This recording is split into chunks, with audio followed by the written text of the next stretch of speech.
If you've been to sunny Central Florida, then you probably know that our theme parks are the area's crowning glory. From thrilling theme rides to extravagant live productions, parks like Walt Disney World and Universal Orlando Resort are leading competitors in both the tourism and entertainment industries. Why?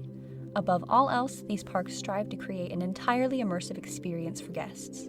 From the moment they arrive on property, every element of the experience tells a story that the guests get to star in. With the advancements we've seen in animatronics, ride technology, and general land theming elements across the parks, immersion into these stories is becoming more seamless than ever. These advancements can be seen across all dimensions of theme parks today, including perhaps the most memorable and personal theme park experience, live entertainment.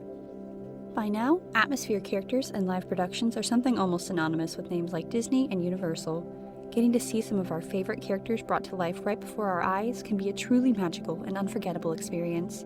The first step in ensuring the believability of these characters is a well-crafted, distinguishable costume. For what is Cinderella without her signature sparkling ball gown and glass slippers? Or a stormtrooper without their iconic white armor? Or a giant pumpkin monster without? Well, oozing, drippy pumpkin guts all over the place. In essence, you cannot have a believable character without first having a believable costume. To keep up with the ever-rising demand for full immersion in theme parks, costumers have produced some truly breathtaking and innovative pieces in recent years. Before we dive into some of the most innovative designs of 2022, it is important to note some of the ways in which costuming for the theme parks differs from making costumes for a traditional theater production. First and foremost, traditional theater has a much more limited run, usually falling somewhere between 2 weeks to a maximum of 2 months, with Broadway, of course, being the exception.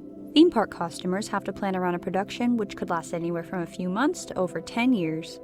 Additionally, while theater costumes are usually made to fit one cast with understudies being occasionally fit for their own costumes, theme park costumes are built to fit several casts, who will inevitably change over time. These costumes are often reused and refitted to new casts for the same show over its lifetime. Finally, costumers must keep in mind that the frequency at which these costumes are used is often much more intense in theme parks than in a traditional theater setting.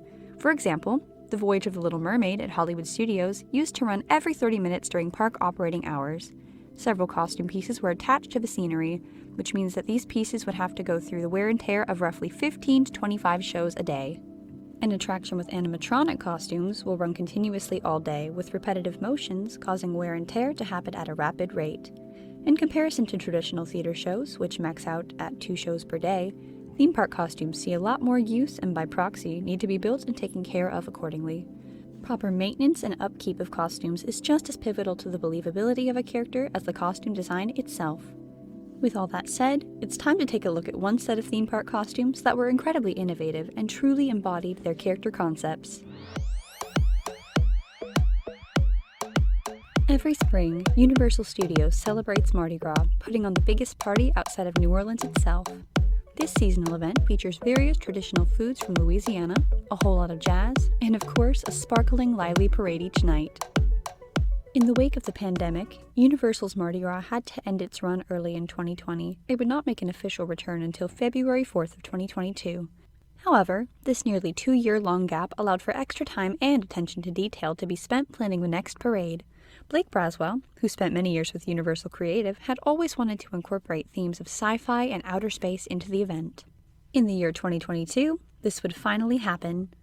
With 2 years spent working directly with Mardi Gras parade planners from New Orleans, and working with not only almost double the time, but also a significantly larger budget, this parade certainly wouldn't disappoint. The parade's theme was announced to be Party Out of This World, featuring all new outer space-themed floats and some of the flashiest costumes the event has ever seen. While the overarching theme of Mardi Gras changes each year, several units and floats which portray traditional Mardi Gras costumes remain the same to tie the event back to its roots. The themed units, while changing every year, will often have ties back to these traditional costumes and characters with a little extra flair. In 2022, this extra flair took the form of wearable LED technology. While wearable LEDs are not entirely new to the costuming industry, the technology has become increasingly easier to work with. In spite of easier use, it's the sheer number of LEDs utilized in the parade that makes it such an impressive feat. Another exciting element of this LED lighting is that it would only be used each night for the parade itself, creating a sort of grand reveal for guests. Guests could see the same costumes at meet and greets during the day and have an entirely different, jaw-dropping experience, seeing them again that evening fully activated. The first unit to make its LED debut in the parade would be our fellow Earthlings, the Astronaut Unit. These costumes feature shiny silver sneakers, an astronaut backpack, and a stylized, cropped astronaut suit decked out in red, white, and blue detailing.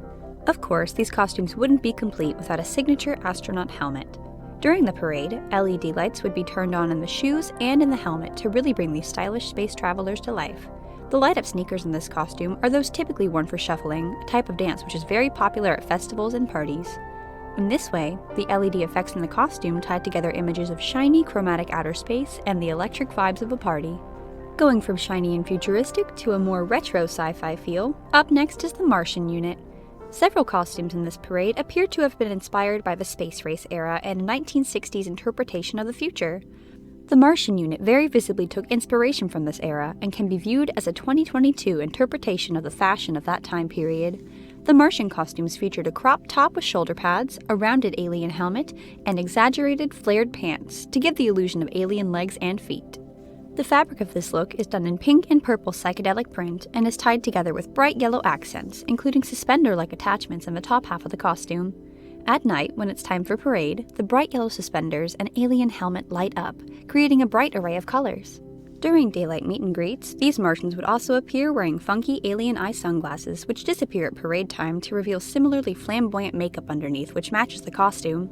This costume takes inspiration from 60s psychedelic fashion, combining retro pieces with sleek, space race-era neon lines to create a pretty groovy unit of Martians. Up next, we jump across the galaxy to the Floral Unit, whose costumes contain many classic retro sci-fi elements.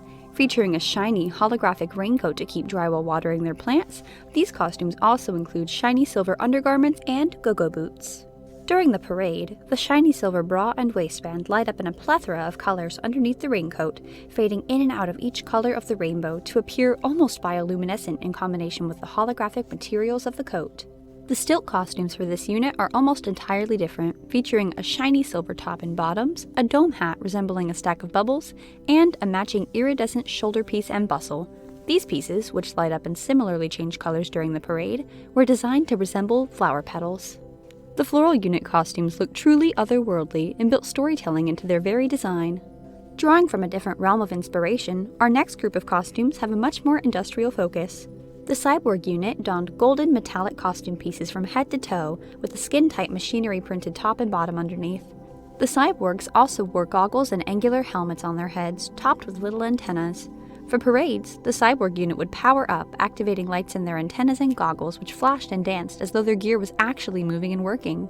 Nothing screams sci-fi like a good robot, and this combination of gears and steampunk elements with futuristic moving lights added another element of fun to this parade. Traveling all the way out among the stars, we come upon our Heavenly Body Unit. These costumes resembled bodies of energy and outer space itself, featuring galaxy print tops and bottoms, wristbands, a matching helmet, and colorful rings of energy that sit at angles around the performers. Each heavenly body was a different color and featured matching makeup that would be revealed at parade from under sunglasses, not dissimilar to those used in the Martian Unit. During the parade, the rings of energy would light up around the performers, contrasting with the dark galaxy print underneath and creating a bright, breathtaking effect that makes these costumes truly out of this world. The final group from the themed portion of this parade was the Planet Mardi Gras Unit, featuring one member from each unit in a slightly more jazzed-up version of their costumes. As the story of the parade goes, this unit displays what it looks like when each alien, robot, and astronaut officially gets to the Mardi Gras party. Instead of the traditional red, white, and blue, this astronaut dons a purple, green, and gold suit representing the official colors of Mardi Gras. This Martian also sports Mardi Gras colors, and his helmet is split to resemble that of a traditional Mardi Gras jester's hat. The Planet Mardi Gras Cyborg received a few upgrades, carrying around her own mini light show on her shoulders. The Floral Alien has Mardi Gras-colored feathers attached to her bustle and is growing a festive set of green and purple Mardi Gras leaves on her face. And we can't forget the traditional Mardi Gras King and Queen, now decked out in intricate purple, green, and gold designs. Needless to say, the lighting and costume design are at the core of this parade's storytelling. The usage of LED lighting effects and costuming to this scale is something we have yet to see from Universal until this year's parade, which made it all the more extravagant. To learn a bit more about the process of incorporating lighting into these costumes, we've turned to lighting technician Joe Madden. My name is Joseph Madden. I've been with Universal for nearly 10 years, and I've been with my current department for just over 5. I started in the station rigging department, and now I'm in the entertainment maintenance department. My team is responsible for the technical systems across most of our entertainment venues and parades. I mostly work on electromechanical systems and specialize in power distribution and battery systems. While power distribution and battery systems are a pivotal part of any production in a theme park, they are often not associated with traditional costuming.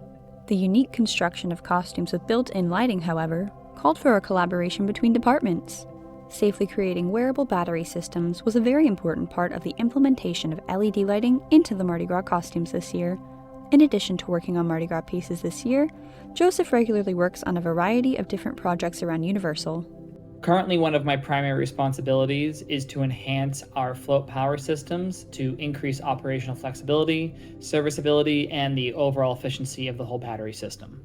My most recent costuming project was automating a set of wings for our Death and Sleep characters in HHN. I also work on more mundane things like replacing handrails for our Lagoon show. Death and Sleep, two Grim Reaper-esque characters featured in the Deadly Unrest Scare Zone at Halloween Horror Nights 2022, are an excellent example of how technology and costuming can combine to create some of the most incredible visual effects. However, constructing technology that is intended to be worn and regularly handled requires a certain degree of skill and adaptability on behalf of the technicians.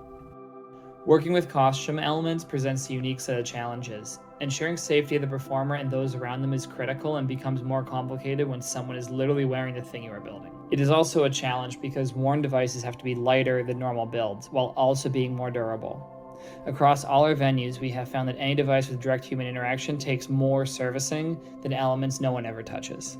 Ensuring durability is a common theme concerning the design and construction of costumes in a theme park setting. Any costume or material that is regularly touched and or lived in will regularly require a certain degree of maintenance and upkeep. For seasonal events like Mardi Gras and Halloween Horror Nights, these costumes will only need to last over a few months, making repetitive maintenance a bit more feasible.